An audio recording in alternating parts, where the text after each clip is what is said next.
హెచ్చరికలు జారీ అయిపోయాయి. ఇప్పుడు కాదు, ఎప్పటి నుంచో మనకు వినిపిస్తున్న హెచ్చరికలు కనిపిస్తున్నవి కూడా మనం ఖాతరు చేయడం లేదు. దేవుడు శాసిస్తాడు, అరుణాచలం పాటిస్తాడా అంటే కాదు. ఏఐ శాసిస్తోంది, వ్యక్తులు పాటించవలసి వస్తుంది. ఇంకొక 15 years అండి మాక్సిమం, ఇంకా తర్వాత ఇట్స్ ఇర్రివర్సిబుల్ అన్నమాట.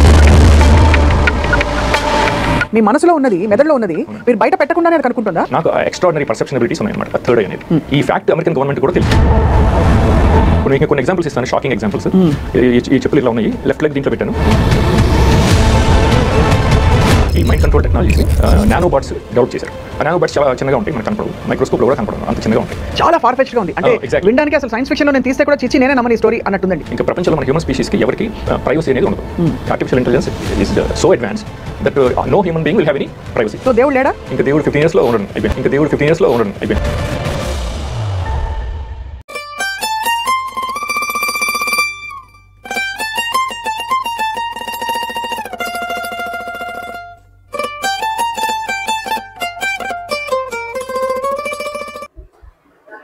అక్షయుడు, అదృశ్యుడు అయినటువంటి మన అద్వితీయ దేవునికి ఆయన కుమారుడు, మన రక్షకుడు యేసుక్రీస్తు ప్రభుల వారి ద్వారానే పరిశుద్ధాత్మ సహాయముతో వేవేలా స్తుతి స్తోత్రాలు, కృతజ్ఞతాస్తుతులు చెల్లించుతున్నాను. అదేవిధంగా ఆయన మాటలు వినాలి, విన్న మాటలను హృదయంలో భద్రపరుచుకుని వాడి ప్రకారంగా బ్రతకాలి అనేటటువంటి ఆలోచన, అలాంటి మంచి ఉద్దేశం కలిగి వచ్చి కూర్చున్నటువంటి మీ అందరికీ కూడా క్రీస్తు పేరటనే నాకు శుభములు, వందనాలు తెలియజేస్తున్నాను. దేవుడు ప్రేమించి మన చేతికి వ్రాయించి ఇచ్చినటువంటి ఈ మహాజ్ఞాన గ్రంథమైనటువంటి బైబిల్ ఏదైతే ఉందో మన చేతిలో, ఎప్పుడో 2000 సంవత్సరాల క్రితం మొదటి శతాబ్దంలో రాయటం పూర్తయింది. రాయటం ఆరంభించడం మాత్రం క్రీస్తుకు పూర్వం దగ్గర 15వ శతాబ్దంలో, క్రీస్తుకు పూర్వం 15వ శతాబ్దంలో రాయటం మొదలై క్రీస్తు శకం మొదటి శతాబ్దంలో పరిపూర్ణం చేయబడి మన చేతికి అందించబడినటువంటి మహాజ్ఞాన గ్రంథమైనటువంటి బైబిల్.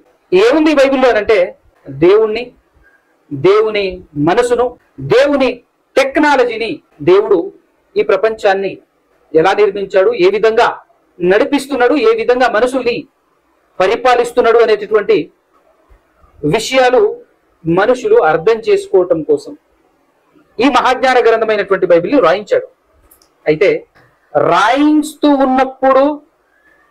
రాయిస్తున్నటువంటి విషయాలు ఆ కాలంలో ఉన్నటువంటి మనుషులకు పరిపూర్ణముగా అర్థం కాలేదు. దేవుని మనసు రాయించి కంప్లీట్ అయ్యి ఇప్పటికీ దగ్గర 2000 సంవత్సరాలు కావస్తున్నప్పటికీ మనుషులు అనేక రకాలుగా జ్ఞాన విషయంలో, టెక్నాలజీ విషయంలో ఎంతో డెవలప్ అవుతున్నప్పటికీ నేటికి పరిపూర్ణంగా 100% బైబిల్ నాకు అర్థమైంది అని నిలబడగలిగేటటువంటి వాడు లేడు. అంటే మనకు అర్థం కావాల్సినటువంటి పాయింట్ ఏంటంటే, ఏ జ్ఞానంతో, ఎలాంటి జ్ఞానంతో, ఏ విధానంలో దేవుడు రాయించాడు కానీ ఎన్ని తరాలు గడుస్తున్నా అవే అక్షరాలు, అదే మ్యాటర్ ఉన్నప్పటికీ అందులో కొత్త విషయాలు, వింత విషయాలు బయటికి రావటం, ఇప్పటికీ ప్రపంచంలో ఉన్నటువంటి మానవ మేధస్సుకు అందని అద్భుతమైనటువంటి విషయాలు దాగి ఉన్న ఒక మహత్తరమైన, ఒక అద్భుతమైనటువంటి జ్ఞాన గ్రంథం బైబిల్. ఆ బైబిల్ యొక్క లోతుల్లోనికి, బైబిల్లో ఉన్న టెక్నాలజీని టచ్ చేయగలిగేటటువంటి జ్ఞానం ఇంకా రాలేదు అని చెప్పి చెప్పొచ్చు. అయితే ఈరోజు నేను మీకు ఒక విషయం, ఒక ఇన్ఫర్మేషన్ ఫ్రమ్ ది బైబిల్లో నుంచి ఒక ఇన్ఫర్మేషన్ ని మీకు ఇవ్వాలని అనుకుంటున్నాను. అదేంటి అంటే, జనరల్ గా మనిషి యొక్క వికృత చేష్టలు చాలా వింతగా విడ్డూరంగా ఉంటాయి అనేటువంటి విషయం మనందరికీ తెలుసు. ఎన్ని వింత చేష్టలు, విడ్డూరమైనటువంటి చేష్టలు, ఎన్ని రకాలైనటువంటి చేష్టలు చేసినప్పటికీ మనిషి జీవితంలో, మనిషి ఆలోచనలో టార్గెట్ మాత్రం దేవుడే ఉంటాడు అన్న విషయం మనకు అర్థం కావాలి. టార్గెట్ మాత్రం దేవుడే ఉంటాడు. ఈ మనిషి ప్రపంచాన్ని పరిపాలించాలన్నా, ప్రపంచంలో గొప్పవాడిగా కావాలన్నా, గొప్పవాడిని అవ్వాలన్నా, గొప్పవాడిగా విరాజిల్లాలన్నా, గొప్పగా బ్రతకాలన్నా, మనుషులందరినీ నా చెప్పు చేతుల్లో ఉంచుకోవాలి, మనుషులందరూ నా మాటలు వినాలి, మనుషులందరూ నా వైపే చూడాలి. ఇలాంటి ఉన్నప్పుడు ఈ మనిషి ఎటువైపు చూస్తాడు అని అంటే, తనంతటగా తాను ఏమీ చేయలేడు. ఒకవేళ ఈ ప్రపంచంలో అనుకోకుండా, చాలా మంది అనుకోకుండా ఫేమస్ అవుతుంటారు, పబ్లిసిటీ అవుతుంటారు, ప్రపంచ తెరల మీద కనబడతా ఉంటారు. కొన్ని కోఇన్సిడెన్స్ల వల్ల, కొన్ని అనుకోకుండా, కొన్ని మ్యాజిక్ల వల్ల, కొన్ని రకాలైనటువంటి వాళ్ళకు ఉన్నటువంటి టాలెంట్ ని ప్రదర్శించడం వల్ల ఫేమస్ అవుతా ఉంటారు. అయితే అలా ఫేమస్ అయిన తర్వాత ఫైనల్ గా చెప్పే మాట, లేదంటే పాతకాలంలో చరిత్ర చూసుకున్నా కూడా ఎక్కువ మంది జనాలను, ఎక్కువ దేశాలను, ఎక్కువ రాజ్యాలను పరిపాలించే స్థాయికి, స్థితికి ఒక రాజు ఎదిగాడు అనుకోండి, ఆయన ఏం మాట్లాడతారు తెలుసా? నేను చాలా గొప్పవాడిని, అందరినీ పరిపాలిస్తున్నాను, అందరూ నా చెప్పు చేతుల్లో ఉన్నారు కాబట్టి ఇప్పుడు తనను తాను ఎవరితో పోల్చుకుంటాడు? నేనే దేవుణ్ణి అంటాడు. అంటే అతను కూడా ఇప్పుడు అతని ఫోకస్, అతని ఆలోచన కూడా ఇప్పుడు ఎవరి వైపు వెళ్ళింది అంటే దేవుని వైపు వెళ్ళింది. ఇప్పుడు దేవుణ్ణి టార్గెట్ చేస్తూ ఉంటాడు. అదే విధానంలో ఈ లోకంలో ఫేమస్ కావాలి అనుకునేటటువంటి వాళ్ళు కూడా చాలా మంది బాబాల్ అనుకోండి. ఈ బాబాలు అనేటటువంటి వాళ్ళు కానివ్వండి, లేదంటే పాస్టర్ల పేరిట కానివ్వండి, అన్ని రకాలైనటువంటి మతాలలో ఎలా ఉంటుంది అని అంటే ఫేమస్ కావటం కోసం దేవుణ్ణి అడ్డం పెట్టుకొని దేవుడు నాతో ఉన్నాడు, దేవుడు నాతో మాట్లాడుతున్నాడు అని నమ్మబలికి ఏదో ట్రిక్స్ ఉపయోగించో, లేకపోతే ఏదో మ్యాజిక్ షోలు చేసో, మ్యాజిక్ షోలలో కూడా చాలా చాలా వింత వింత అయినటువంటి మ్యాజిక్ షోలు ప్రపంచంలో కనబడుతుంటాయి. రీసెంట్ గా హూడీ అనేటటువంటి ఒక ఎంగేజ్ బాబు, కొంచెం ఎంగుగానే ఉంటాడు, ఆ వ్యక్తి మైండ్ ని రీడ్ చేసి మనం మనసులో ఏదైతే అనుకుంటున్నామో దాన్ని ఆయన క్యాచ్ చేసి కళ్ళ ముందే చెప్పేయటం అనమాట. మనసులో ఏవైతే అనుకుంటామో దాన్ని ఆయన రివీల్ చేయటం. అది ఏంటయ్యానంటే మెంటలిస్ట్ అట. అది అంటే మీరు కొంచెం ఇది కొంతమంది వినకపోయి ఉండొచ్చు, కొత్త పదంలా ఉంటుంది. మెజిషియన్ లో రకరకాలైనటువంటి విధానంలో మైండ్ ని రీడ్ చేసేటటువంటి దాన్ని మెంటలిస్ట్ అని చెప్పేసి అంటారు. ఆ విధమైనటువంటి విద్యలో ఆరితేరినటువంటి వ్యక్తి. అది కూడా ఒక ట్రిక్ అని చెప్పేసి ఆయన చెప్పాడు.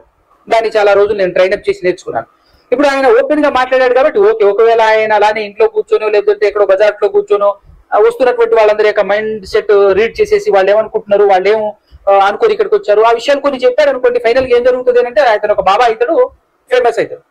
ఏంటి ఎలా తెలుస్తుంది నీకు ఇవన్నీ అని చెప్పేసి అంటే దేవుడు నాతో మాట్లాడతాడు. ఫస్ట్ మాట్లాడే మాట ఏంటంటే దేవుడు నాతో మాట్లాడతాడు అని చెప్పుకుంటూ కాస్త ఫేమస్ అయిపోయిన తర్వాత ఐ ఆమ్ ది గాడ్, నేనే దేవుణ్ణి, ఫైనల్ గా వచ్చేటటువంటి కంక్లూజన్ అన్నమాట.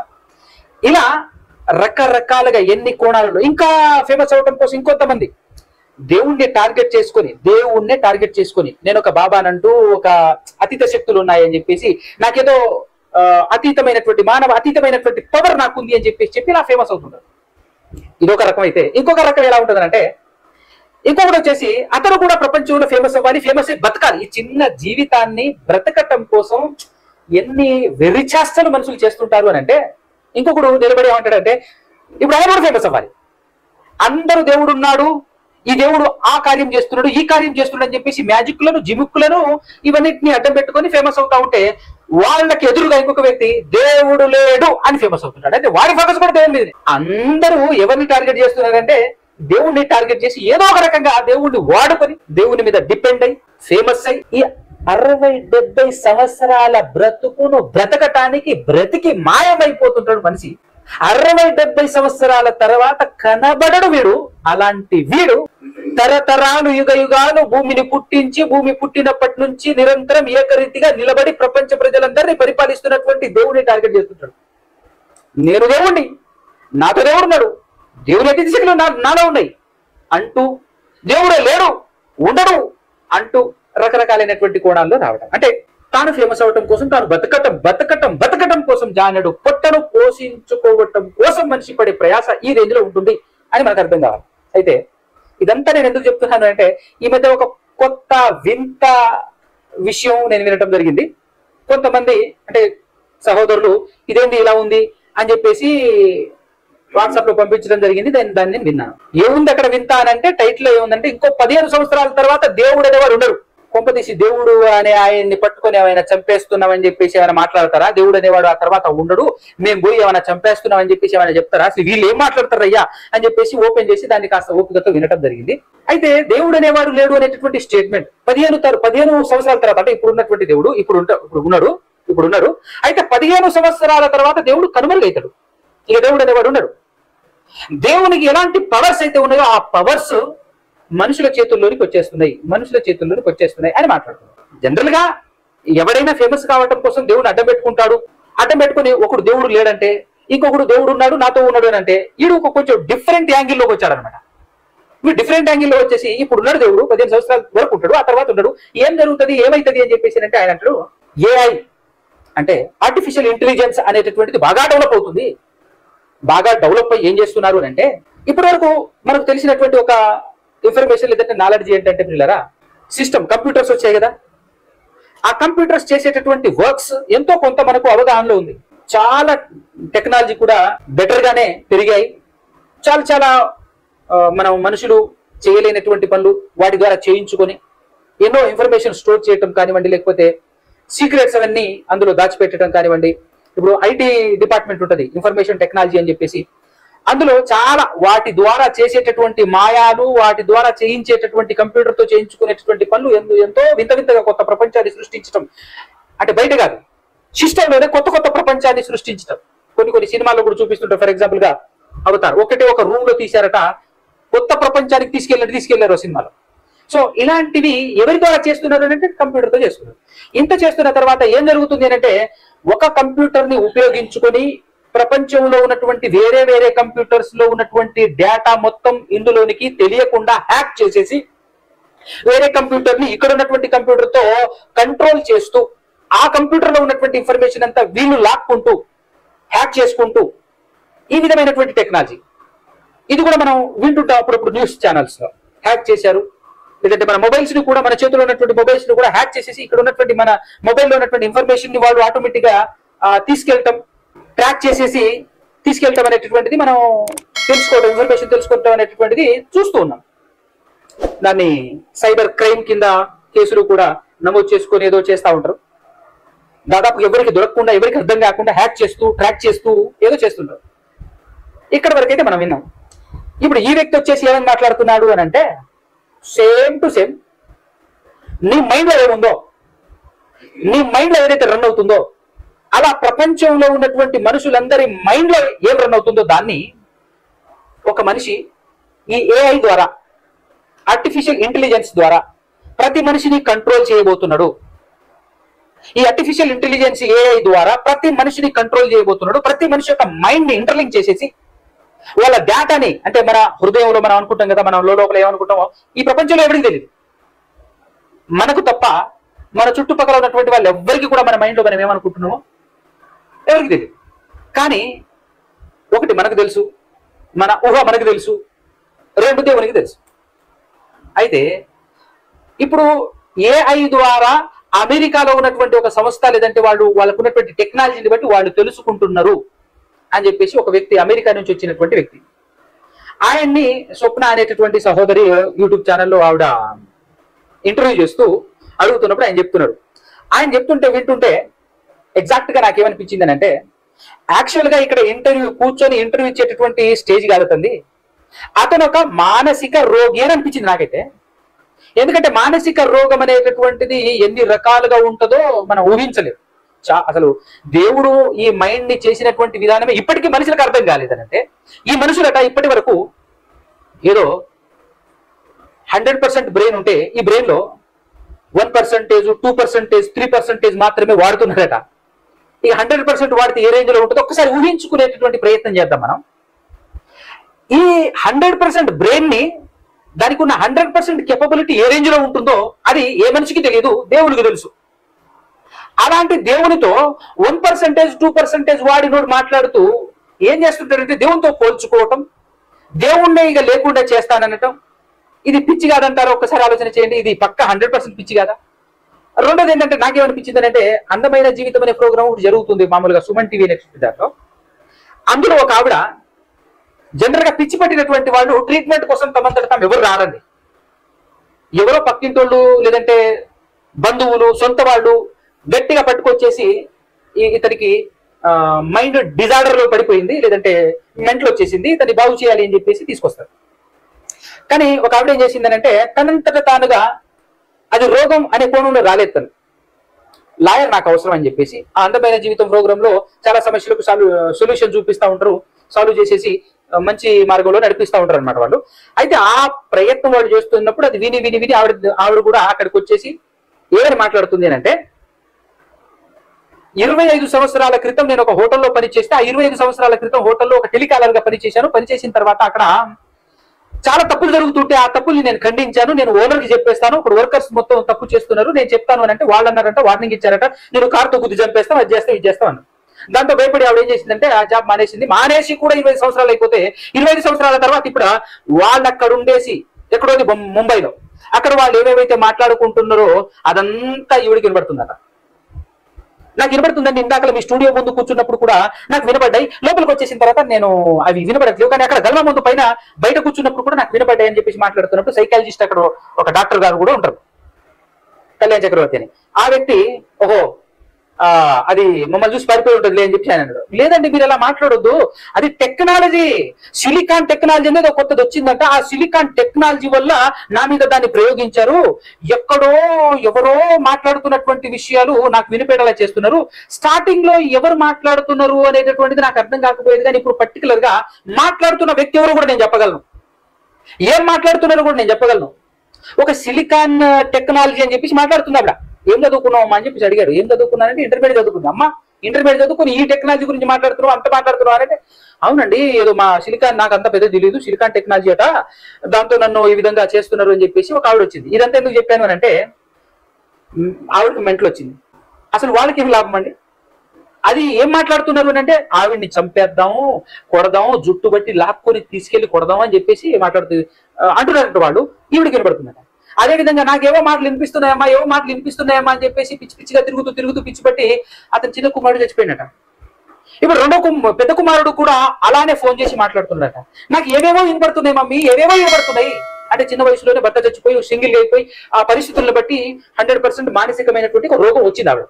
అదే ఆవిడకి అర్థం కావట్లేదు, ఎవరో చంపేస్తున్నామని చెప్పేసి ప్లాన్ చేస్తున్నారు, వాళ్ళు మీరు పట్టుకోవాలి, ఇక్కడ నాకు లాయర్ కావాలి, ఈ లాయర్ అయితే నాకు హెల్ప్ఫుల్ అవుతుంది అనేటువంటి కోణంలో ఇన్ఫర్మేషన్ మొత్తం పాస్ చేస్తాను, నేను ఇస్తాను, మీరు పట్టుకొని వాళ్ళని కాస్త జైలు వేయాలి అనేటువంటి కోణంలో ఆవిడ మాట్లాడుతుంది. కానీ ఒరిజినల్ విషయం ఏంటంటే ఆవిడ మానసిక రోగి. అప్పుడు అక్కడ ఉన్నటువంటి లాయర్ ఆవిడ ఏమంటుందంటే సార్ ఈవిడ నా కేసు కాదు మీ కేసే, ఎందుకంటే అక్కడ ఉన్నటువంటి ఆ డాక్టర్ గారు మానసిక వైద్యుడు, సో ఇది మీ కేసే అన్నప్పుడు ఆయన కాన్ఫిడెంట్ గా ఖచ్చితంగా నేను తగ్గిస్తానమ్మా, కాకపోతే ఒక వారం 2 వారాలు కౌన్సిలింగ్ రావాలి అని మాట్లాడతాను. కానీ ఆవిడ వేరే విధంగా మాట్లాడుతుంది. సో ఎంత టెక్నికల్ గా టెక్నాలజీని యాడ్ చేసుకుని ఏదో వినబడుతున్నాయి అనేది ఎలాగైతే మాట్లాడుతుందో సేమ్ టు సేమ్ ఇక్కడ తరుణ్ అనేటటువంటి వ్యక్తి ఆ స్వప్న అనేటటువంటి అమ్మాయి దగ్గరికి వెళ్ళేసి నేను అమెరికా నుంచి వచ్చాను, నేను ఒక సాఫ్ట్వేర్ ఎంప్లాయీని, మళ్ళీ ఆయన మాట్లాడేటటువంటి ఇంకొక మాట ఏంటంటే నాకు థర్డ్ ఐ ఉంది అని అంటాడు. థర్డ్ ఐ అంటే జనరల్ గా హిందూ పురాణంలో 3వ నేత్రం అని చెప్పేసి అంటారు కదా, ఆ 3వ నేత్రం నాకుంది అని మాట్లాడుతున్నాడు ఆయన. దాన్ని ఆవిడ ఇంటర్వ్యూ చేయటం, దానికి ఇతనికి 3వ కన్ను ఉంది అని చెప్పేసి ఆ టెక్నాలజీ వాళ్లకు తెలిసిపోయి ఇతన్ని ట్యాప్ చేసేసి ఒక వేరే కంప్యూటర్ ఎలాగైతే హ్యాక్ చేసేసి ట్రాక్ చేసేసి ఎలాగైతే ఆపరేట్ చేస్తారో అలా నన్ను హ్యాక్ చేసేసి నన్ను ట్రాక్ చేసేసి నేను లోపల ఏదైతే అనుకుంటున్నానో ఆ విషయాలు మొత్తం నా కళ్ళ ముందు కనపడేలా చేస్తున్నారు, అది కోఇన్సిడెన్స్ కాదు, అది కాదు, నేను మానసికంగా బాగానే ఉన్నాను అని మాట్లాడుతూ ఇవన్నీ మాట్లాడుతున్నాడు. సో ఆ ఇంటర్వ్యూ మొత్తం విన్న తర్వాత అర్థమైపోయింది ఏంటంటే పక్క టెక్నికల్ మెంటల్ ఇతనికి వచ్చేసింది, తెలివైన పిచ్చి అదనమాట. దాంతో ఈయన మాట్లాడతాడు ఈ ఇన్ఫర్మేషన్ మొత్తం మనుషులు హృదయంలో అసలు ప్రైవసీ అనేటటువంటిది మనుషులకు లేకుండా మనుషుల హృదయాల్లో ఏమనుకుంటారో మొత్తం వాడు గ్యాదర్ చేసుకుంటారు, తెలుసుకుంటారు ఫ్యూచర్ లో. దాంతో కంట్రోలింగ్ మొత్తం మనుషులందరినీ ఎవరు కంట్రోల్ చేస్తారంటే ఏఐ ద్వారా అమెరికా వాళ్ళందరూ కంట్రోల్ చేస్తారు. కాబట్టి ఇప్పుడు దేవుడు అనేటటువంటి వాడు కంట్రోల్ చేయరు, మనకు ఎవరు కంట్రోల్ చేస్తారని అంటే వాళ్ళే కంట్రోల్ చేస్తారు. కాబట్టి ఈ టెక్నాలజీ పరిపూర్ణంగా వెలుగులోనికి ఎప్పుడు వస్తుందంటే ఇంకో 15 సంవత్సరాల తర్వాత వస్తుంది. ఈ 15 సంవత్సరాల తర్వాత వచ్చిన తర్వాత అసలు దేవుడు అనేటటువంటి వాడు ఉండడు అని మాట్లాడుతున్నారు. ఒప్పించోడు కరెక్ట్ గా చెప్పాలంటే నాతో దేవుడు మాట్లాడుతున్నాడు, దేవుడు నాకు కనబడుతున్నాడు అనేటోడు కూడా పిచ్చోడే, మానసిక రోగే. ఎందుకనంటే దేవుడు ఎప్పుడు మాట్లాడతాడు, ఎప్పుడు మాట్లాడిండు, ఇప్పుడు మాట్లాడే ఆ యాక్సెస్ ఏమైనా మనకు ఉందా లేదా అనేటటువంటి కంప్లీట్ ఇన్ఫర్మేషన్ అబౌట్ గాడ్ మనకు బైబిల్ ఇచ్చేసింది. అమోఘమైన అద్భుతమైనటువంటి పుస్తకం బైబిల్. అయితే ఇప్పుడు వీళ్ళు తెలుసుకొని మాత్రం ఏమైనా చేయగలరా?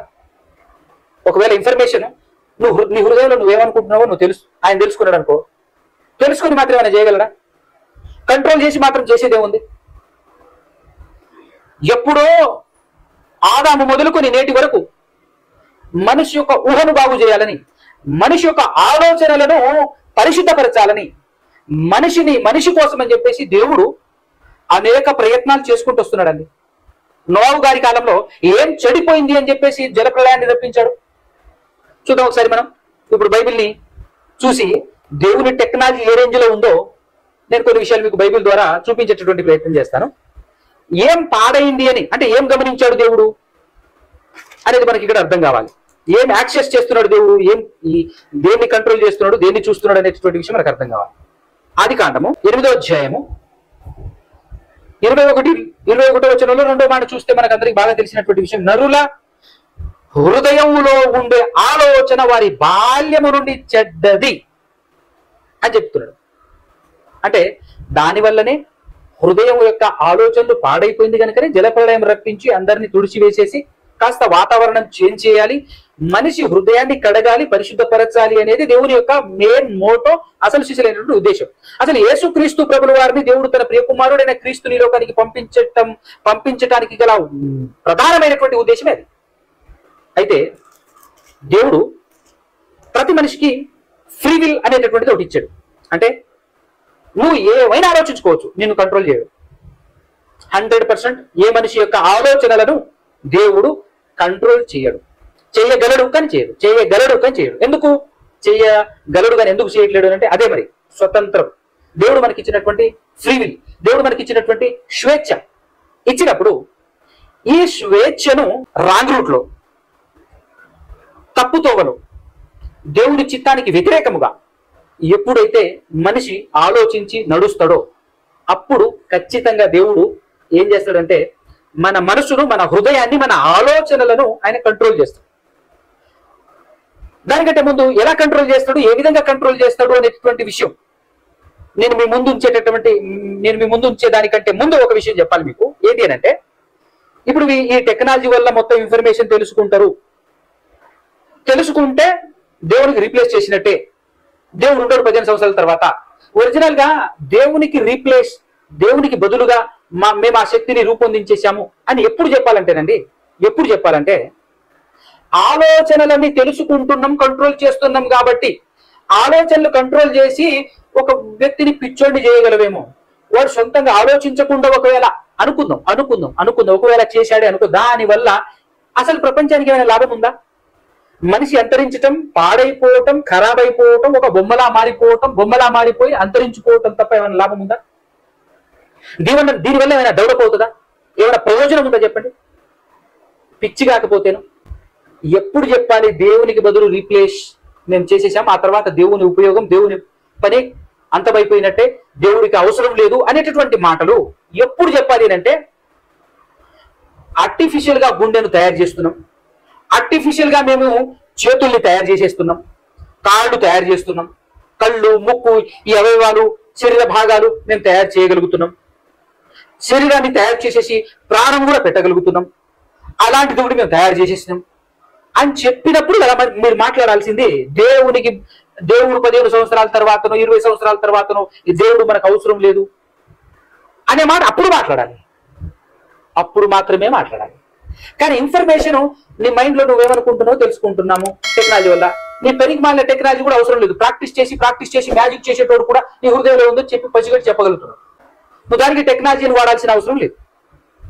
అయితే దేవుడు ఇది ప్రతి మనిషి హృదయంలో పుట్టేటటువంటి ఆలోచన కానివ్వండి, మాట్లాడేటటువంటి మాట కానివ్వండి, ఇవన్నీ కూడా దీని నువ్వు టెక్నాలజీ అని నువ్వు పిలిస్తే ఒక్కసారి దేవుని టెక్నాలజీ ఏ రేంజ్ లో ఉందో చూడు. ప్రపంచంలో ఉన్న నలుమూలల ప్రతి మనిషి ఎప్పటి నుంచి ప్రతి మనిషి యొక్క ఊహలో, ఆలోచనలో ఏం మాట్లాడుతున్నాడో కాదు, మాట జనరేట్ అవ్వక ముందు దేవుడికి తెలుసట. ఆ విషయం కీర్తనల గ్రంథంలో ఒక మాట రాయించాడు. ఒక్కసారి మనం చూద్దాం. కీర్తనల గ్రంథము 139వ కీర్తన 4వ వచనం ఒకసారి చూడండి. దేవుడు యెహోవా అంటే దేవుడు మాట నా నాలుకకు రాకమునుపే అది నీకు పూర్తిగా తెలిసి ఉన్నది. ఎందుకు అనంటే వెనకను ముందును నీవు నన్ను ఆవరించి ఉన్నావు, నీ చెయ్యి నా మీద ఉంచి ఉన్నావు. ఇట్టి తెలివి నాకు మించినది ఏంటంటే మనుషులకు మించినది. ఒరిజినల్ గా మనమందరము దేవుని అండర్లో బ్రతుకుతున్నాం, దేవుని యొక్క కంట్రోల్లో, దేవునిలోనే బ్రతుకుతున్నాం అని చెప్తుంటాడు. మన కొత్త పాత నిబంధనల సారాంశంలో మన ఉనికి ఎక్కడుంది అని అన్నప్పుడు కొత్త నిబంధన అపోస్తుల కార్యంలో పౌలు గారు మాట్లాడుతూ 10వ అధ్యాయంలో 28వ వచనం, మనం ఆయన యందు బ్రతుకుచున్నాము, చలించుచున్నాము, ఉనికి కలిగి ఉన్నాము అటువలే. అంటే మనం ఆయన యందు అంటే ఎవరి యందు? దేవుని యందు. దేవుని యందు, ఆయన యందు, దేవుని యందు బ్రతుకుచున్నాము ఒకటి, దేవుని యందు చలించుచున్నాము ఒకటి, దేవుని యందు ఉనికి కలిగి ఉన్నాము. అంటే ఇప్పుడు మనకు దేవుని పరిధి కానివ్వండి, అసలు దేవుడు అంటే ఏంటో ఒకసారి అర్థం కావాలి. నిరాకారుడు అని అంటుంటారు, అదృశ్యుడు అని అంటుంటారు. దేవుని యొక్క శక్తి సామర్థ్యాలు, దేవుని యొక్క పరిధి, ఇది కూడా మన ఊహకు, మన ఆలోచనలకు కూడా అందనిటటువంటి వివరణ, అందని విషయాలు. దేవునిలో మనం ఉనికి కలిగి ఉండటం, చెల్లించటం, దేవునిలో బ్రతకటం, దీన్ని ఊహించను కూడా ఊహించలేము. అలాంటి వాడు దేవుడు, దేవుని టెక్నాలజీ. కాబట్టి ప్రతిదీ మనం ఏమనుకుంటున్నామో తెలిసినా కూడా కంట్రోల్ చేయడు. మనం ఏం ఆలోచిస్తున్నామో, మన ఊహలు ఏ విధంగా ఉన్నాయో, మన లోపల ఆలోచన ఏ విధంగా రన్ అవుతుందో, ఇదంతా ఎవ్రీథింగ్ దేవునికి తెలుసు. తెలిసినా కూడా ఆయన ఏం చేయడు తెలుసా? కంట్రోల్ చేయడు. ఎప్పుడు కంట్రోల్ చేస్తాడనంటే, మనకిచ్చినటువంటి స్వేచ్ఛ, మనకిచ్చినటువంటి ఈ ఫ్రీవిల్ ఏదైతే ఉందో దాన్ని ఉపయోగించుకొని, స్వేచ్ఛను ఉపయోగించుకొని మనం పాడు పనులు, తప్పుడు పనులు, దేవునికి వ్యతిరేకంగా నడుస్తూ ఉన్నప్పుడు మనల్ని సరిచేయాలి లేదా మనల్ని శిక్షించాలి. మనం చేసినటువంటి తప్పు, దేవుడు మనకిచ్చినటువంటి స్వేచ్ఛను బట్టి దేవుడు మనకు శిక్షించాలి. ఎందుకంటే మనల్ని శిక్షించేది దేవుడు. మనల్ని శిక్షించాలి అని అనుకున్నప్పుడు, బాగా వినండి, మనల్ని శిక్షించాలి అని అన్నప్పుడు మన మైండ్ని మన ఆలోచనల్ని అప్పుడు దేవుడు కంట్రోల్ చేస్తాడు. మనల్ని శిక్షించాలి అని అన్నప్పుడు కొన్నిసార్లు మన ఆలోచనలనే కంట్రోల్ చేస్తాడు. మనల్ని శిక్షించాలి అని అన్నప్పుడు దేవుడు మన ఆలోచనలు కాదు, మన చుట్టుపక్కల ఎవరో ఒకరి ఆలోచనల్ని, వాళ్ళ యొక్క ఊహని, వాళ్ళ మైండ్ని కంట్రోల్ చేసి మనల్ని శిక్షిస్తున్నాడు. ఈ విధానాన్ని మీకు బైబిల్లో నుంచి చూపించి నేను పాఠం ముగించేటటువంటి ప్రయత్నం చేస్తాను. దావీదు గారు పరిపాలిస్తున్నటువంటి కాలంలో ఒక సందర్భం, ప్రజలు తప్పు చేశారు. ప్రజలు, ఆయన ఏ ప్రజలనైతే పరిపాలిస్తున్నాడో ఆ ఇశ్రాయేలు ప్రజలు ఎవరైతే ఉన్నారో వాళ్ళు తప్పు చేశారు. వాళ్ళను శిక్షించాలి. వాళ్ళను శిక్షించడం కోసం ఇప్పుడు దేవుడు ఎవరి మైండ్ ని కంట్రోల్ చేస్తారు, ఎవరి మైండ్ ని ఆపరేట్ చేస్తాడు అని అంటే, దావీదు గారి యొక్క మైండ్ ని కంట్రోల్ చేస్తాడు దేవుడు. ఎలా కంట్రోల్ చేసి శిక్షిస్తాడు అని అంటే చూపిస్తాను. 2వ సమూయేలు గ్రంథం 24వ అధ్యాయము 24వ అధ్యాయం 1వ వచనం చూసినట్లయితే, ఇంకొక మారు యెహోవా కోపము ఇశ్రాయేలీయుల మీద రగులు కొనగా. ఎవరి మీద రగులుకుంది కోపము? ఇశ్రాయేలీయుల మీద. ఎందుకు? వాళ్ళు చేస్తున్నటువంటి తప్పును బట్టి. ఇప్పుడు దానికి శిక్ష దేవుడు వేయాలి. శిక్ష ఎలా వేస్తున్నాడో చూడండి. రగులు కొనగా దేవుడు దావీదును వారి మీదికి ప్రేరేపణ చేసి అంటే ఇప్పుడు ఎవరి మైండ్ ని కంట్రోల్ చేశాడు దేవుడు? దావీదు మైండ్ ని కంట్రోల్ చేసి ఏం చేశాడు అంటే, నీవు పోయి ఇశ్రాయేలు వారిని, యూదా వారిని లెక్కించుమని అతనికి ఆజ్ఞ ఇచ్చాడు. ఎవరికి ఆజ్ఞాపించాడు? తన సైన్యాధిపతి అయినటువంటి యోవాబు గారికి ఆజ్ఞాపించాడు లెక్కించమని. అయితే లెక్కించడం అనేది తప్పు, లెక్కించకూడదు. కానీ లెక్కించాలి అని చెప్పేసి ఇతను దావీదు గారు తన సైన్యాధిపతికి చెప్పాడు. ఇది దైవ వ్యతిరేకం కదా, ఇది తప్పు కదా అని చెప్పేసి యోవాబు గారు హెచ్చరిస్తారు. ఇది కరెక్ట్ కాదు, నువ్వు చేయటం కరెక్ట్ కాదు అని చెప్పేసి యోవాబు గారు హెచ్చరిస్తారు. హెచ్చరించినా కూడా వినడు. ఎందుకు వినడు అని అంటే, అక్కడ మైండ్ ని ఆపరేట్ చేస్తున్నది ఎవరు? దేవుడు. ఎందుకు? శిక్ష పడాలి. ఎవరికి? తప్పు చేసినటువంటి ఇశ్రాయేలు ప్రజలకి. కాబట్టి శిక్ష పడాలి. శిక్ష పడాలి కాబట్టి ఆ సమయంలో ఎవరు వచ్చి చెప్పినా కూడా మాట వినడు. ఎవరు వినడు? దావీదు గారు వినరు. అందుకోసమే చూడండి, కింద 3వ వచనంలో చూస్తే, యోవాబు, జనుల సంఖ్య ఎంత ఉన్నను నా ఏలిన వాడవును రాజువునకు నీవు బ్రతికి ఉండగానే దేవుడైన యెహోవా దానిని నూరంతలు ఎక్కువ చేయునుగాక. నా ఏలిన వాడవును రాజువునకు నీకు ఈ కోరిక ఎలా పుట్టిన నేను. అయినను రాజు యోవాబునకు సైన్యాధిపతులకు గట్టి ఆజ్ఞ ఇచ్చి ఉండు చేత యోవాబును సైన్యాధిపతులను ఇశ్రాయేలుల సంఖ్య చూచుటకై రాజు సమూహము నుండి బయలు వెళ్ళిపోయారు. ఆ తర్వాత ఏం జరిగింది అనేది మనం ఈ విషయం ఈ సందర్భంలో మనందరికీ తెలుసు. ఏం జరిగింది అంటే, దేవుడు శిక్షిస్తాడు. ఎవరిని శిక్షిస్తాడు? తప్పు చేసింది నేను కదయ్యా, నన్ను శిక్షించు. లెక్కించకూడదు కానీ లెక్కించాను నేను, నన్ను శిక్షించు అని చెప్పేసి మొదలుపెడతారు. ఎవరు? దావీదు గారు. కానీ శిక్ష దావీదు గారికి పడదు. 3 ఆప్షన్స్ పెడతారు. 3 ఆప్షన్స్ లో ఒకసారి ఆ 3 ఆప్షన్స్ కూడా మనం చూసినట్లయితే 13వ వచనం, అదే అధ్యాయంలో 13వ వచనము, కావున గాదు దావీదు ముందుకు వచ్చి ప్రవక్త ద్వారా దేవుడు ఇచ్చినటువంటి విషయం ఇట్లని సంగతి తెలియజెప్పాను. నీవు నీ దేశమందు 7 సంవత్సరములు క్షామము కలుగుటకు ఒప్పుకొందువా? అంటే 7 సంవత్సరములు కరువు రావాలి, దాన్ని ఒప్పుకుంటావా? 7 సంవత్సరాలు కరువు వస్తే రాజుకి ఏమైనా ఇబ్బందా? ఎవరు నశిస్తారు? ప్రజలు నశిస్తారు. ప్రజల మీద వేటు. తర్వాత రెండో ఆప్షన్ ఏంటంటే, నిన్ను తరుముచున్న నీ శత్రువుల ఎదుట నిలువలేక నీవు 3 నెలలు పారిపోవుటకు ఒప్పుకుందువా?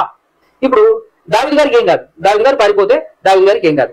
కానీ శత్రువులు తరమటం, శత్రువుల చేత చంపాలి ఎవరిని? ఈ లోకంలో అంటే ఈ ఇశ్రాయేలు మధ్యలో తప్పు చేస్తున్న వారు, దేవునికి వ్యతిరేకంగా పాపం చేస్తున్నటువంటి వారు నిర్మూలం అవ్వాలి. ఆ విధంగా ఇది రెండో ఆప్షన్. 3 ఆప్షన్ ఏంటంటే, నీ దేశమందు 3 దినములు తెగులు రేగుటకు ఒప్పుకుందువా? అంటే రీసెంట్ గా కరోనా వచ్చింది చూసావా, ఆ టైప్ లో ఒక తెగులు వస్తుంది, కంటికి కనబడని ఒక తెగులు వస్తుంది. తినాల్సిన వాళ్ళు తినేస్తుంది, లేపేయాల్సిన వాళ్ళని లేపేస్తుంది. దాన్ని నువ్వు ఒప్పుకుంటావా అని చెప్పేసి అన్నప్పుడు ఆలోచించి, మనుషుల చేతిలో పడటం కంటే దేవుని చేతిలో పడటమే మంచిది, ఎందుకంటే ఆయన కరుణా కటాక్షం కలిగినటువంటి వాడు కాబట్టి ఆయన చేతిలో పడటమే కరెక్ట్ అని చెప్పి 3 ఆప్షన్ ఎన్నుకుంటాడు ఆయన. అప్పుడు రాజుకి ఏం కాదు, రాజు కుటుంబానికి ఏం కాదు. కానీ ఎవరికి ఏం జరుగుతుంది అంటే, ప్రజలు చాలా మంది చచ్చిపోతారు. ఎవరు వాళ్ళు చచ్చిపోయినటువంటి వాళ్ళందరూ అని అంటే, దేవుడు పర్ఫెక్ట్ కౌంటింగ్ చేసి ఎవరైతే దేవునికి వ్యతిరేకంగా పాపం చేస్తున్నారో వాళ్ళందరినీ లేపారు. అంటే ఇక్కడ జరిగినటువంటి కంట్రోలింగ్ ఏ విధంగా జరిగింది, ఎందుకు జరిగింది అని అంటే, మనుషుల మైండ్ ని దేవుడు కంట్రోల్ చేస్తాడు. ఎప్పుడు అంటే శిక్షించాలి అని అనుకున్నప్పుడు.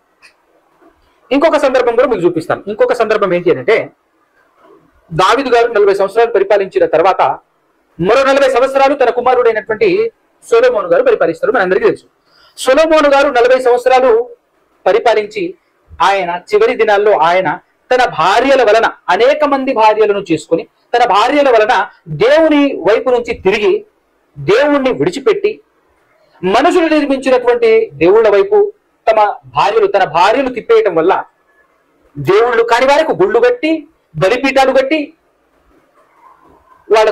వాటికి పూజ చేయటం, వాటికి బలినివ్వటం, అలాంటివి తప్పు, భయంకరమైనటువంటి తప్పులు చేయటం జరుగుతూ ఉన్నప్పుడు దేవుడు, ఇదిగో నువ్వు చేస్తున్నది తప్పు, ఇలా చేయటం కరెక్ట్ కాదు అని చెప్పేసి తెలియచేస్తుంది. 2 సార్లు తెలియచేస్తే మాటినకుండా అలానే వెళ్ళిపోతుంటాడు సొలొమోను గారు. దాన్ని బట్టి దేవుడు ఒక తీర్పును నిర్ణయించేస్తాడు. ఏంటి ఆ తీర్పు అంటే, ఈ రాజ్యాన్ని 2గా విడగొట్టాలి అని అనుకుంటున్నాను, విడగొట్టేస్తాను ఖచ్చితంగా. ఇందులో నుంచి 10 గోత్రాలను తీసి నీ దాసుడైనటువంటి యెరోబాము అనేటటువంటి వ్యక్తికి నేను ఇచ్చేస్తాను అని చెప్పేసి షెమయా అనేటటువంటి ప్రవక్తను పంపించేసేసి తెలియచేస్తాడు. తెలియచేసినప్పుడు ఆ విషయాన్ని, ఆ రాజ్యాన్ని విడగొట్టే ప్రాసెస్ ఏదైతే ఉందో విడగొట్టాలి, ఖచ్చితంగా విడగొట్టి ఆయన చెప్పినటువంటి మాట ప్రకారంగా జరిగించాలి అని అన్నప్పుడు ఎలా జరిగించాడు, ఏ విధంగా జరిగించాడు?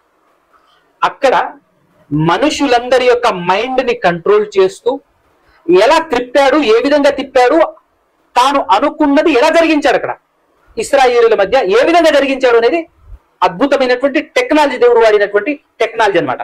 ఎలా వాడాడు, ఏ విధంగా వాడాడు అని అంటే, మొదటి రాజుల గ్రంథం 12వ అధ్యాయంలో దేవుని టెక్నాలజీ చూస్తాం మనం.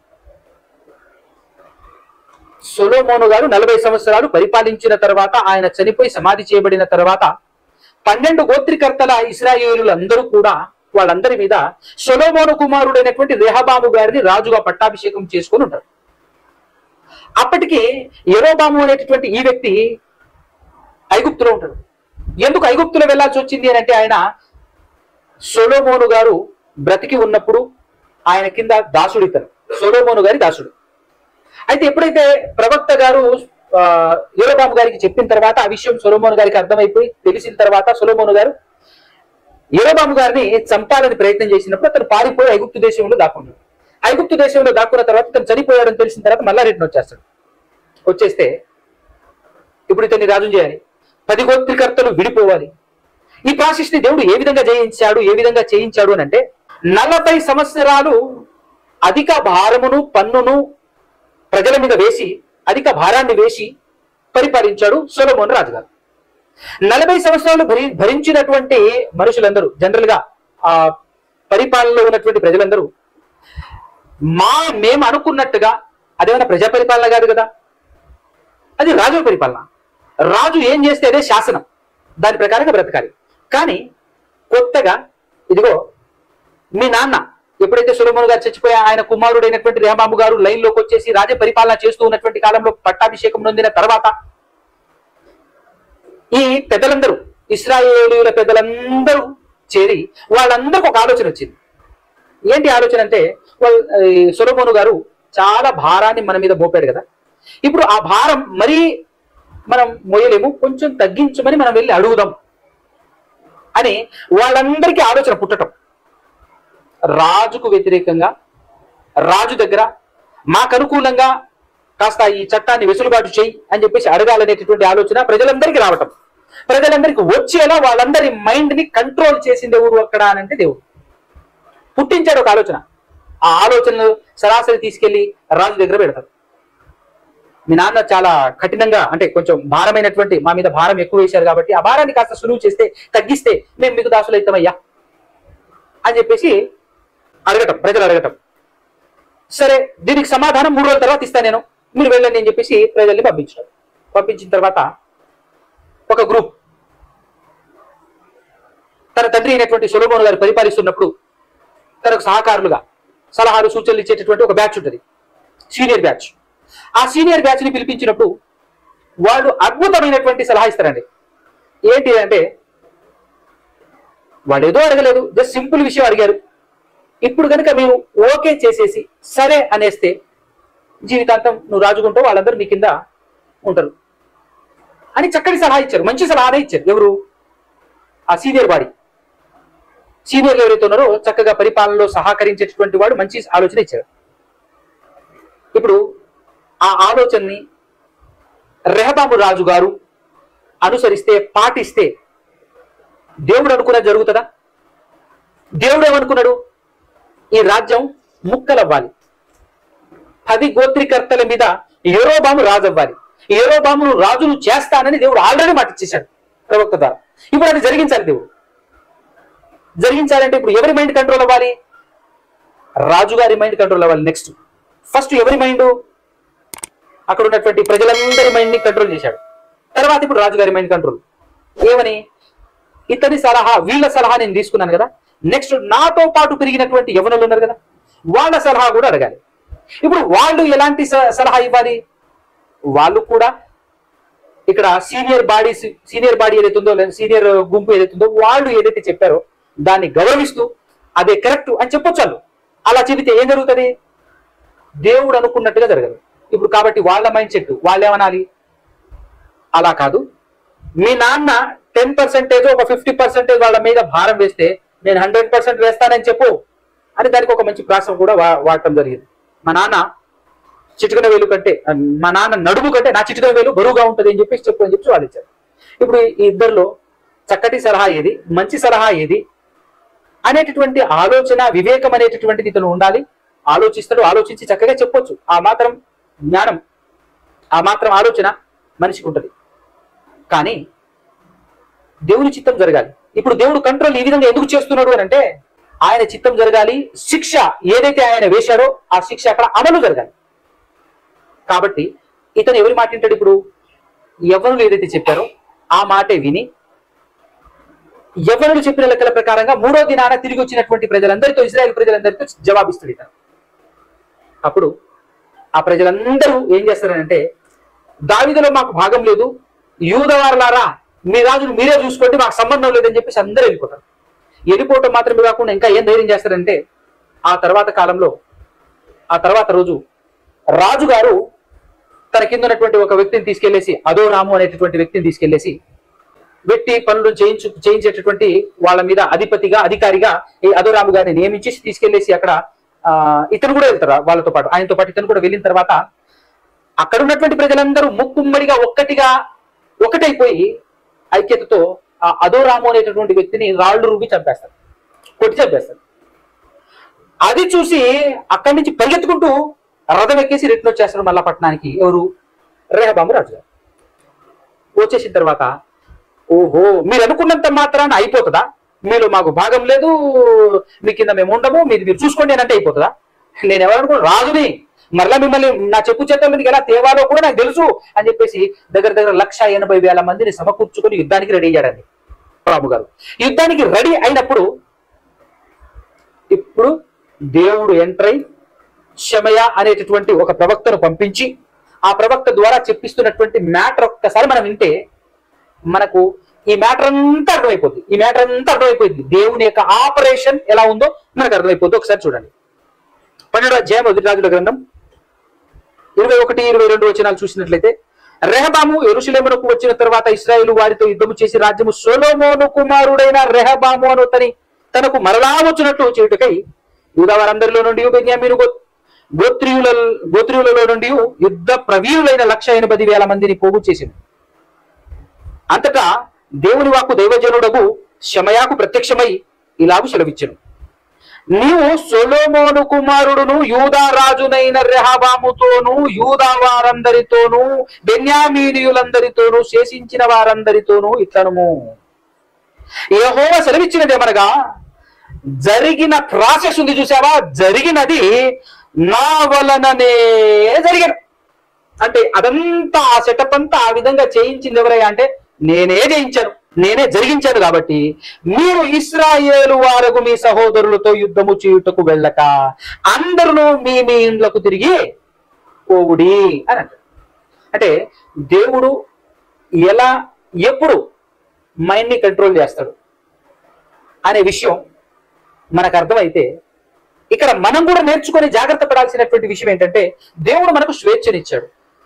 ఆ స్వేచ్ఛను వాడి మనం ఇష్టానుసారంగా అడ్డగోలు పనులు మనం చేస్తున్నాం అనుకో, దేవునికి వ్యతిరేకంగా మనం నడిచామనుకో, ఆ తర్వాత శిక్ష వస్తుంది.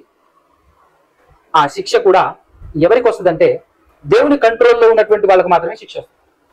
దేవుని కంట్రోల్లో ఉన్నటువంటి వాళ్ళకి దేవుడు శిక్ష ఎందుకు వేస్తాడంటే అతన్ని త్రిప్పటం కోసం, అతనికి బుద్ధి కలగటం కోసం, అతన్ని మార్చడం కోసం దేవుడు శిక్షిస్తాడు. ఆ దేవుడు శిక్షించేటటువంటి విధానంలో ఏం చేస్తాడనంటే అప్పుడు నీ కంట్రోల్లో నీ మైండ్నే కంట్రోల్ చేయొచ్చు, ఒకటో ఆప్షన్. రెండోది, నిన్ను శిక్షించడానికి నీ మైండే కంట్రోల్ చేయొచ్చు, నిన్ను శిక్షించడానికి నీ చుట్టుపక్కల ఉన్నటువంటి వాళ్ళ యొక్క మైండ్ ని కూడా కంట్రోల్ చేయొచ్చు. ఏది చేసినా నీకు బుద్ధి రావాలి, ఏది చేసినా నీకు శిక్ష రావాలి. ఆ శిక్ష వచ్చిన తర్వాత, శిక్ష వేసిన తర్వాత నువ్వు తిరగాలి, మరలా రిటర్న్ తిరగాలి. దానికోసం అని చెప్పేసి ఈ విధమైనటువంటి కంట్రోలింగ్, ఆ వ్యవస్థ, ఆ సిస్టమ్, ఆ టెక్నాలజీ అనండి, అది ఎంత చక్కగా బైబిల్లో కనపడుతుంది చూసారా. అంటే దేవుడు మన మైండ్ని కంట్రోల్ చేస్తాడు. ఎప్పుడు చేస్తాడు? జనరల్గా మన మైండ్ కంట్రోల్ చేయకపోయినా మన మైండ్ ఎలా ఆపరేట్ అవుతుంది, ఏం ఆలోచిస్తుంది, ఏం ఊహిస్తుంది అనేటటువంటి విషయం సకలం దేవుడికి తెలుసు. తెలిసినటువంటి దేవుడు బానిసల్ని ఎవ్వరిని చేయట్లేడు, అందరికి ఇచ్చాడు ఫ్రీడమ్, స్వేచ్ఛనిచ్చాడు. ఆ స్వేచ్ఛను ఉపయోగించుకొని పాపం చేశావా, అందుకోసం ఏంటుంటాడు. నేనేమనను, ఇప్పుడు పాపం చేస్తున్నటువంటి వాళ్ళందరూ పాపం చేస్తున్నప్పుడు దేవుడు చూస్తూనే ఉంటాడండి, గుర్తుపెట్టుకోండి. దావీదు గారు మిద్దె మీదకి వెళ్ళి నడుస్తూ ఉన్నప్పుడు దేవునికి తెలియదా? చూస్తున్నాడు. నడుస్తూ నడుస్తూ టక్కున చూశాడు. చూసిన వెంటనే అతనికి రకరకాల ఆలోచనలు పుట్టినప్పుడు దేవునికి తెలియదా? తెలుసు. కానీ కంట్రోల్ చేశాడు అనుకో, ఫ్రీడమ్ ఎక్కడ? ఆలోచన పుట్టిన వెంటనే కంట్రోల్ చేస్తే ఇంకా ఫ్రీడమ్ ఎక్కడ? ఫ్రీడమ్ లేదు కదా. సో దేవుడు ఇన్వాల్వ్ కాడు. నీ ఆలోచన ప్రకారంగా, నీ బుద్ధి పుట్టిన లెక్కల ప్రకారంగా నువ్వు ఏం చేస్తావు చేయిస్తాడు, కంప్లీట్ గా చేయిస్తాడు. చేసిన తర్వాత అడుగుతాడు, నువ్వు చేసింది కరెక్టేనా అని అడుగుతాడు. అందుకోసమే సొలొమోను గారు ప్రసంగిలో అనుకుంటారు, ఎవరు మాట్లాడుతుంటారో తెలుసా? మంచి సందర్భం చూద్దాం ఒకసారి. 11వ అధ్యాయము 9వ వచనంలో చెప్తా ఉన్నటువంటి మ్యాటర్ చూడండి ఒక్కసారి. ఎవరుడా, నీ యవ్వన మందు సంతోషపడుము, నీ యవ్వన కాలమందు నీ హృదయము సంతుష్టిగా ఉండనిము, నీ కోరిక చొప్పునను నీ దృష్టి యొక్క ఇష్టము చొప్పునను ప్రవర్తింపుము. నేనెక్కడా కంట్రోల్ చేయను, నేనెక్కడా ఆబ్జెక్షన్ చేయను, నిన్ను పట్టుకోను, ఆపను. నువ్వు ఏ తప్పు చేసినా నేను ఆపను. ఎందుకంటే ఆపితే ఇక ఫ్రీ విల్ ఇచ్చినట్లయితుంది, స్వేచ్ఛనిచ్చినట్లయితుంది. మనం కూడా మన దగ్గర ఉన్నటువంటి పశువుల్ని కట్టేస్తుంటాం. కట్టేయకపోతే ఏ పొలము వెళ్ళి మేసేస్తుంది, పాడు చేసేస్తుంది. కానీ అది చేయనీయకుండా మనం ఏం చేస్తున్నాం? ఒక పశువు తన ఇష్టానుసారంగా తిరగటానికి లేదు స్వేచ్ఛ. మనం కంట్రోల్ చేస్తాం. ఆ విధంగా దేవుడు మనల్ని కంట్రోల్ చేయట్లేడు. చెయ్యి, నీ ఇష్టం వచ్చింది. అయితే వీటన్నింటిని బట్టి దేవుడు నిన్ను తీర్పులోనికి తెచ్చునని జ్ఞాపకం ఉంచుకొనుమో అనుభవించి చెప్తున్నటువంటి విషయం ఇది. ఎవరు? మన సొలొమోను గారు. కనబడిన స్త్రీని వదిలిపెట్టకుండా పెళ్లి చేసుకుంటూ పోయాడు. ఎక్కడా దేవుడు ఆపలేదు. కానీ చేసి చేసి చేసి దాని పర్యవసనాన్ని అనుభవిస్తున్న సందర్భంలో దేవుడు అప్పుడు చెప్తున్నాడు అన్నమాట. ఆదాము హవ్వలు కూడా తప్పు చేస్తున్నప్పుడు దేవుడు చూస్తూనే ఉన్నాడు. ఆపితే కరెక్ట్ కాదు, ఆపకూడదు కూడా. కానీ పని ఎంత అయిపోయిన తర్వాత అడగటం అది దేవుని పని. ఎందుకంటే దేవుడు కోరుకుంటున్నది ఏంటిదయ్యానంటే, మనిషి స్వేచ్ఛగా తనంతట తాను స్వంతంగా దేవుని ఇష్టపడాలి. తన మనసులో ఆటోమేటిక్ గా పుట్టే ఆలోచనలు దేవుని కొరకై ఉండాలి, దేవుని కోసమే ఉండాలి. తను ఊహించే ఊహ కూడా దేవుని కోసం ఉండాలి. ఆటోమేటిక్ గా తనంతట తాను దేవుని ఇష్టపడితే జరిగే పనిది. జనరల్ గా మనం దేని గురించి ఇష్టపడతామో వాటి గురించి ఎక్కువగా ఆలోచిస్తూ ఉంటాం. ఏదైతే మనకి ఇష్టమో దాని గురించి ఎక్కువగా మనం ఆలోచిస్తూ ఉంటాం. ఒంటరిగా ఉన్నప్పుడు, సింగిల్ గా మనం ఎక్కడికైనా వెళ్తున్నప్పుడు వాటి గురించి ఆలోచిస్తున్నాం. కానీ ఇప్పుడు దేవుడు కోరుకుంటుంది ఏంటంటే, దేవుడు పడుతున్న ప్రయాస, దేవుడు భక్తులని ప్రవక్తల్ని పంపించి అనేక మార్లు మాట్లాడించి వాటన్నిటిని జాగ్రత్తగా రికార్డ్ చేయించి వాటన్నిటిని మనకు పదే పదే పదే పదే చదువు అంటున్నాడు. చదవటం మాత్రమే కాకుండా దేవుని చిత్తానుసారమైనటువంటి హృదయం కలిగినటువంటి వ్యక్తి దావీదు గారు. ఆయన మనకు చెప్పినటువంటి మ్యాటర్ ఏంటంటే, దీవారాత్రములు ధ్యానించాలంట. చదవాలి కాదు, చదవటం వేరు, ధ్యానించటం వేరు. ధ్యానం అంటే ఏంటంటే, నీ ఊహల్లో పుట్టే ప్రతి మాట దేవుని కొరకై ఉండాలి. నీ ఊహల్లో ఆలోచించే ప్రతి ఆలోచన దేవుని కోసమై ఉండాలి, దేవుని కొరకు ఉండాలి. అలా నీ ఊహ, నీ ఆలోచన దేవుని వైపు తిరగాలి. నీ మనసు దేవుని వైపు తిరగాలి. నీ మనసులో దేవుని వైపు దేవుడు అంటే ఇష్టపడే విధంగా ఉండాలి. అందుకోసమే మనసు మార్చుకోండి, మనసు మార్చుకోండి, మనసు మార్చుకోండి. ఇదే పదే పదే వందల వేల కోట్ల సార్లు ఎన్ని చెప్పినా కూడా ఫైనల్ గా అదే సారాంశం. మనసు మార్చుకోండి, మనసు మార్చుకోండి, మనసు మార్చుకోండి. ఎందుకంటే దేవునికి స్థానం కావాలి నీ మనసులో, నీ హృదయంలో, నీ ఊహలో దేవునికి చోటు ఉండాలి. నువ్వు ఊహించే ప్రతిదీ, నువ్వు ఆలోచించే ప్రతిదీ అది దేవుని కోసమే ఉండాలి. గనుకనే ఆదాము మొదలుకొని నేటి వరకు దేవుని యొక్క ఆలోచన, దేవుని పని, దేవుని ప్రయాస, దేవుడు ఎన్ని చేసినా కూడా కేవలం దేనికోసం చేస్తున్నాడయ్యా అంటే, నీ ఊహల్లో దేవుడు ఉండాలి, నీ ఆలోచనలో దేవుడు ఉండాలి, నీ హృదయపు తలంపులలో దేవుడు ఉండాలి. దానికోసం అంటే మన హృదయాన్ని పరిశుద్ధపరిచే కార్యక్రమం, మన హృదయాన్ని మంచి వైపుకు తిప్పేటటువంటి ప్రయత్నం అన్నమాట. ఇంతకు మంచి అంటే ఏంటి? జనరల్ గా మంచి అంటే త్యాగం అని చెప్పొచ్చు. త్యాగానికి సంబంధించినటువంటిది త్యాగం. ఒక మాట చెప్పి నేను పాట ముగించేస్తాను. త్యాగం అంటే భౌతికమైనది, శరీరానికి ఉపయోగపడేటటువంటిది, ఈ జీవితంలో మనకు ఉపయోగపడేటటువంటి వాటిని నువ్వు త్యాగం చేయటమే మంచి. మరి ఇది మీకు కనెక్ట్ అవుతుందో లేదో, కనెక్ట్ అయిందో లేదో తెలియదు, కానీ ఈ శరీరం తనకు ఉపయోగపడేది, ఈ శరీరం తనకు ఆనందాన్ని ఇచ్చేది ఏదైతుందో దాన్ని కోల్పోదు. శరీరం కోల్పోవటం ఇష్టపడదు. శరీరం నాకే కావాలి, నాకే కావాలి, దాన్నే మనం స్వార్థం అంటుంటాం. సో నీకు ఉపయోగపడేది, నీ శరీరానికి అవసరపడేది, లేదంటే ఈ జీవిత కాలంలో నీకు ఉపయోగపడేటటువంటి వాటిని నువ్వు త్యాగం చేయటమే మంచి. అదే దేవుని చిత్తం. కరెక్ట్ గా చెప్పాలంటే భక్తి కూడా అదే. భక్తి కూడా అదే. గొప్పవాడు ఎవరు అంటే అది చేసేటటువంటి వాడు. త్యాగం. యేసుక్రీస్తు ప్రభువులు చూడండి, అదే చేశాడు. మంచి మంచి భక్తులు చూడండి, అవే చేశారు. అవి చేయాలి అని అంటే హృదయం మారాలి, మన ఊహ కడగబడాలి, మన ఆలోచన పరిశుద్ధపరచబడాలి. అయితే ఆ మన ఆలోచనలని దేవుడు స్వేచ్ఛగా వదిలేశాడు. మనకు తెలియాల్సిన ఇన్ఫర్మేషన్ ఇది. వదిలేసినటువంటి ఆ స్వేచ్ఛగా వదిలేసినప్పుడు మన హృదయాన్ని దేవుని వైపుకు, మన ఆలోచనల్ని, మన ఊహల్ని దేవుని వైపుకు తిప్పకుండా ఈ లోకం వైపుకు, శరీరం వైపుకు, లోక సంబంధమైన వాటి వైపు తిప్పితే అవే ఆలోచనలు వస్తుంటాయి, వాటి వైపే తిరుగుతుంటది. అవి కావాలని పరిగెడుతుంటాం. దానికోసం అని చెప్పేసి అనేక తప్పులు, పాపాలు మనం చేస్తుంటాం. చేసినప్పుడు శిక్షించడానికి కూడా మరలా దాన్నే వాడతారు దేవుడు. చూడు, అది వింత. నీ ఆలోచనలనే, నీ హృదయాన్నే కంట్రోల్ చేసి నిన్ను శిక్షించి సరి చేసేటటువంటి ప్రయత్నం చేస్తున్నాడు. అందుకోసమే నీ ఊహ బాగుంటుంది, నీ ఆలోచన బాగుంటుంది అని అనుకున్నప్పుడు, నీ మనసును మార్చుకోగలవు అనేటటువంటి ఆలోచన దేవునికి ఉన్నప్పుడు నిన్ను శిక్షిస్తాడు. మార్చుకోలేవు అని అన్నప్పుడు నిన్ను శిక్షించడు. నీకున్నది ఇదే చిన్న జీవితం. నీ ఊహ ఎలా ఉంటే అలా, నీ ఆలోచన ఎలా ఉంటే అలా నువ్వు బ్రతికి చచ్చిపోయి నరకానికి వెళ్ళిపోవాలి. యుగ యుగాలు తరతరాలు ఉండేటటువంటి ఆ భయంకర శిక్షలోనికి పడిపోవాలి. అందుకోసమే పర్టికులర్గా రాయించాడు దేవుడు, తాను ప్రేమించి తాను స్వీకరించు కుమారుని మాత్రమే శిక్షిస్తాడు. ఈ విధంగా శిక్షిస్తాడు. ఆయన శిక్షించాలి అని అనుకుని కంట్రోల్ చేస్తున్నప్పుడు ఎంతమంది బుద్ధి చెప్పినా ఆ వ్యక్తి వినడు. ఎందుకంటే శిక్ష పరిపూర్ణం అవ్వాలి అయ్యేంత వరకు కూడా ఆ వ్యక్తిని అలా నడిపిస్తాడు. ఈ విషయం మనం గ్రహించాలి. గ్రహించి ఎప్పటికైనా ఎన్నటికైనా మనల్ని పడగొట్టేటటువంటి విధానంలో అనేక ప్రయత్నాలు లోకంలో జరుగుతున్నప్పుడు ఒకడు దేవుడు అంటుంటాడు, ఇంకొకడు టెక్నాలజీ అంటుంటాడు. టెక్నాలజీ చూపించి దేవుడు మూసే ప్రయత్నం చేస్తుంటాడు. ఇంకొకడు ఏదో మాయలు ఏదో చూపించి ఏదో మూసేసేటువంటి ప్రయత్నం చేస్తుంటాడు. ఇవన్నీ చేసినా మన విశ్వాసంలో నుంచి తొలగించడం కోసం సకల ప్రయత్నాలు ప్రపంచంలో జరుగుతుంటాయి. వాటన్నిటిని బట్టి ఏమాత్రం చెలించకుండా మనకు అర్థం కావాల్సినటువంటి విషయం ఏంటంటే, బైబిలే 36 చెరువుల నీళ్లు తప్పిస్తుంది ప్రపంచంలో ఉన్న మనుషులందరికీ. నేటికి అర్థం కాక అపార్థాలు చేసుకొని రకరకాలైనటువంటి యాంగిల్స్ లో ఆలోచించుకొని తమను తాము నాశనం చేసుకుంటూ తిరుగుతున్నారు. అలాంటి బైబిలే ఈ రేంజ్ లో ఉంటే ఇక దేవుడు ఏ రేంజ్ లో ఉండాలి అనేటటువంటి ఆలోచన కలగాలి మనకు. ఈ రోజు ప్రపంచంలో ఇప్పటి వరకు ఆదాము మొదలుకొని నేటి వరకు ఏ మనిషి కూడా ఒక 10% బ్రెయిన్ ని వాడుకోలేదు.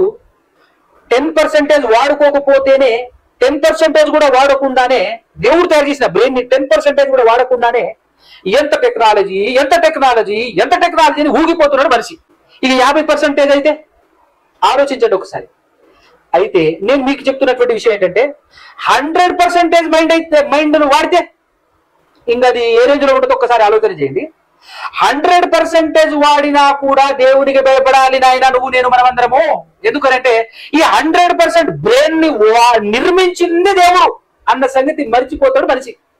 ఆఫ్టర్ ఆల్ 2%, 3% బ్రెయిన్ ని దేవుడు నిర్మించిన బ్రెయిన్ వాడుకొని దేవుడు లేడంటాడని అంటే ఎంత పిచ్చోడు వీడు, ఎంత తెలివితక్క దద్దమ్మ వీడు. అప్పుడప్పుడు ఆలోచన చేస్తున్నప్పుడు అనిపిస్తుంటదండి, పాఠం అయిపోయింది కానీ అప్పుడప్పుడు ఆలోచిస్తుంటాయి నాకు అనిపిస్తుంది. చాలా చాలా భయంకరమైన ఆశ్చర్యం అనమాట. చాలా స్టన్ అయిపోతుంటాను నేను. ఏంటో తెలుసా, మరి మీకు చదువుకున్నటువంటి వాళ్ళకి అర్థమవుతుంది. ఎలక్ట్రాన్ ఎవరైనా చూసారా?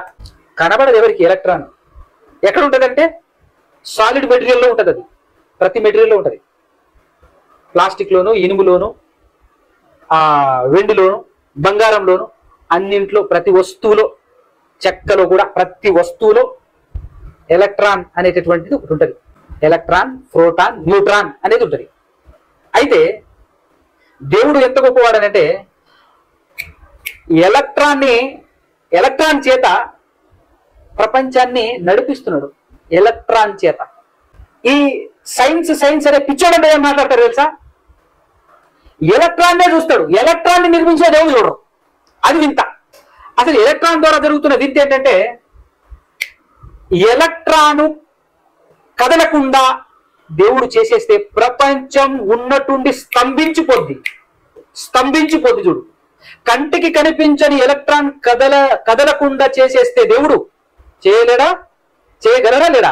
100% చేయగలరు. ఎందుకంటే ఎలక్ట్రాన్ ని నిర్మించింది దేవుడు కాబట్టి. ఎలక్ట్రాన్ ఆగిపోతే ప్రపంచం స్తంభించిపోద్ది. ఏముందండి అందులో అంతా ఏముందండి అని అనుకుంటున్నారేమో. ఎలక్ట్రాన్ అంటే ఎలక్ట్రాను స్పీడ్, అంటే ఎలక్ట్రాన్ కదిలితే, కామ్ గా ఉంటే ఏమనరు, కానీ ఎలక్ట్రాన్ కదిలితే ఒక పేరు వస్తుంది. కదిలే ఎలక్ట్రాన్కి ఒక పేరు పెట్టుకున్నారు ప్రపంచం. కదిలే ఎలక్ట్రాన్ ఒక పేరు పెట్టుకున్నారు. ఏంటది అని అంటే దాన్నే కరెంట్ అంటారండి. కరెంటు కామ్ గా ఉంటే ఎలక్ట్రానే, కదిలితే కరెంటు. ఇప్పుడు ఇనుములో ఎలక్ట్రాన్ ఉంది, పట్టుకో, ఏమీ కాదు. ఎందుకంటే ఎలక్ట్రాన్ కదలట్లేదు. ఆ ఎలక్ట్రాన్ ని ఆవేశపరిస్తే, అంటే వోల్టేజ్ ని తగిలిస్తే అది పరిగెత్తడం మొదలెడుతుంది. అప్పుడు ఎలక్ట్రాన్ పరిగెడుతూ ఉన్నప్పుడు, ఇనుములో ఉన్న ఎలక్ట్రాన్ పరిగెడుతున్నప్పుడు ఇనుమును ముట్టుకొని చూడు, బూడిదే. చెవుల్లో నుంచి, ముక్కుల్లో నుంచి, ఆ నవరంధ్రాల్లో నుంచి పొగలు వస్తుంటాయి. అట్టుంటది పరిస్థితి. ఏది దాని పవర్ అంటే అది. ఎలక్ట్రాన్ కదిలినప్పుడు ముట్టుకుంటే పోతావు. ఆ ఎలక్ట్రాన్ కదలటం వల్ల ఈ రోజు ప్రపంచం నడుస్తుంది. ప్రపంచంలో ప్రతి మెటీరియల్, ప్రతి మిషన్ ఈరోజు అనే కెమెరాలు కానీ అన్ని ప్రపంచంలో కరెంటుతో ఎన్ని నడుస్తున్నాయి. వంటగదిలో, బెడ్రూముల్లో, ఇంట్లో, వాతావరణంలో అసలు ఆ కరెంటుతో ఎంత నడుస్తుందో ఒక్కసారి ఆలోచించండి. ఎక్కడా కూడా ఎలక్ట్రాన్ కదలకుండా దేవుడు చేసేస్తే ఏం జరుగుతుందో చూడండి ఒక్కసారి.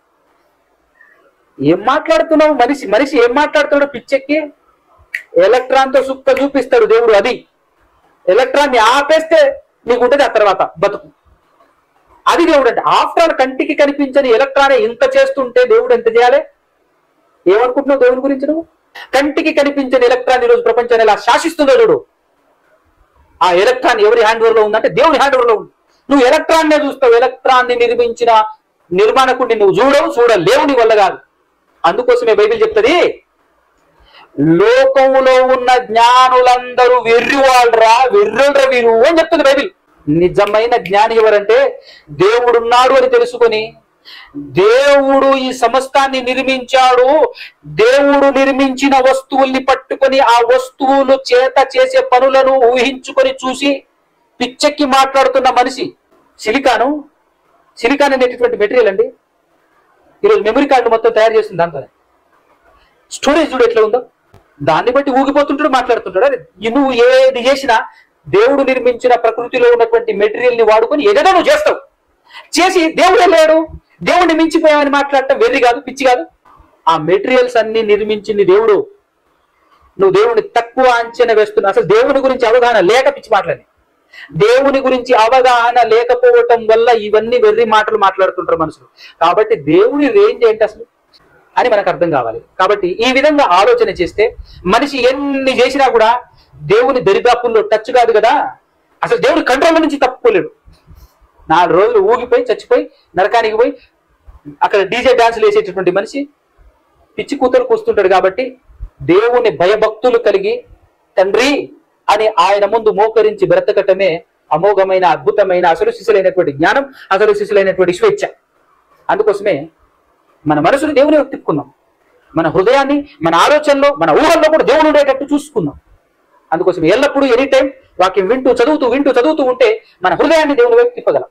అదే లాభం, అదే ప్రయోజనకరం, అదే ఆనందం, అదే సంతోషం, అదే శాశ్వతం. ఆ విధంగా మన హృదయాన్ని మార్చుకోగలిగితే అంతకు మించిన భాగ్యం ఏముంది లోకంలో? ఇది కాదు అని చెప్పేసి నీ ఇష్టానుసారంగా, లోకానుసారంగా, భౌతికమైనటువంటి వాటి వైపు తిరిగితే ఫైనల్ గా యుగాలు తరతరాలు నరకంలో కాలాల్సిన దుస్థితి ఏర్పడింది. అంతకుమించి నువ్వు ఏం సాధించగలవు? టెక్నాలజీ, జ్ఞానం అని ఎన్ని మాట్లాడినా 4 రోజులే, ఆ తర్వాత పోయేది అక్కడికి. కాబట్టి నీ జ్ఞానం వేరితరం. అది బైబిల్ చెప్పినటువంటి మాట, దేవుడు చెప్పినటువంటి మాట. జ్ఞానుల జ్ఞానము వేరితరం చేసేసాడు దేవుడు. ఇది ఆలోచించుకొని దీని ప్రకారంగా దేవుణ్ణి ఎవడు ఎక్కడ తక్కువ అంచనగా మాట్లాడేటటువంటి వాడు బతుకు తెరువు కోసం, పొట్ట కూటి కోసం, పబ్లిసిటీ కోసం ఏదో స్టంట్లు వేస్తున్నాడు అని అనుకోండి. అంతే తప్ప వీళ్ళు ఆఫ్టర్ ఆల్ కూడా ఆఫ్టరాలే. వీళ్ళ ముఖం వీళ్ళు దేవుని దాకా అసలు ఆ మాట ఉపయోగించడానికి కూడా, ఆ మాట ఉచ్చరించడానికి కూడా అర్హత లేనటువంటి దద్దములు వీళ్ళు. మీ పరిమాల టెక్నాలజీతో దేవుడిని శాసిస్తారా? కాబట్టి ఇలాంటి వెర్రితలలు వేస్తున్నటువంటి వాళ్ళందరినీ పక్కన పెట్టేసి విశ్వాసంలో బలంగా, స్థిరంగా ఉండి ముందుకు సాగిపోండి. ఎల్లప్పుడూ దేవుణ్ణి ధ్యానిస్తూ, దేవుని మాటని ధ్యానిస్తూ ముందుకు సాగే ప్రయత్నంలో నేను మనం అందరం ఉండాలని కోరుకుంటూ ఈ మాటలు ముగిస్తున్నాను. కళ్ళు మూసుకొని తలంచండి, చిన్న ప్రార్థన చేసుకుందాం. పరిశుద్ధుడా, పరమాత్ముడా, పరమందు ఆశీనుడా, సకల ఆశీర్వాదాలకు కారణముతుడా, సమస్త శక్తులకు తండ్రి, సమస్త శక్తులు, సర్వశక్తివంతులు. అందుకోసమే ఈ ప్రపంచంలో ఉండే అన్ని శక్తులకు ఆధారభూతులవు, అన్ని శక్తుల పైన అధిపతివి మీరే గనక నా తండ్రి. ఇదిగునైనా ఆ విషయం తెలియక, అర్థం కాక తనకి మారిన మాటలు పిచ్చి వాగుళ్ళు వాగుతున్నారు తండ్రి ప్రపంచంలో ఉన్నటువంటి మనుషులు. క్షమించండి, మన్నించండి. మరి ముఖ్యంగా అలాంటి మాటలను మోసపోతున్నటువంటి మీ పిల్లలను కూడా జ్ఞాపకం ఉంచుకొని వారిని కూడా బలపరిచి, స్థిరపరిచి విశ్వాస విషయంలో బలంగా ముందుకు సాగే భాగ్యమును అనుగ్రహించమని ప్రార్థిస్తూ బ్రతిమాల గురించి మీ పాదాల సన్నిధిలో నుంచి మీ ప్రియ కుమారుడు, మా ప్రభు, ఈ లోక రక్షకుడు యేసుక్రీస్తు ప్రభు వారి యొక్క పరిశుద్ధమైనటువంటి నామంలోనే ఈ ప్రార్థన అడిగి పొందుకొని ఉన్నాము కన్న తండ్రి. ఆమేన్. మన అందరి కన్న తండ్రి అయినటువంటి ఆ దేవాది దేవుని ప్రేమ, ఆయన కుమారుడు మన రక్షకుడు యేసుక్రీస్తు ప్రభుల వారి యొక్క కృప, పరిశుద్ధాత్మ యొక్క అన్యోన్య సహవాసము సన్నిధి మనందరికీ ఎల్లప్పుడూ తోడుగా నీడగా ఉండి క్రీస్తు మార్గంలో మనల్ని నడిపించును గాక. ఆమేన్.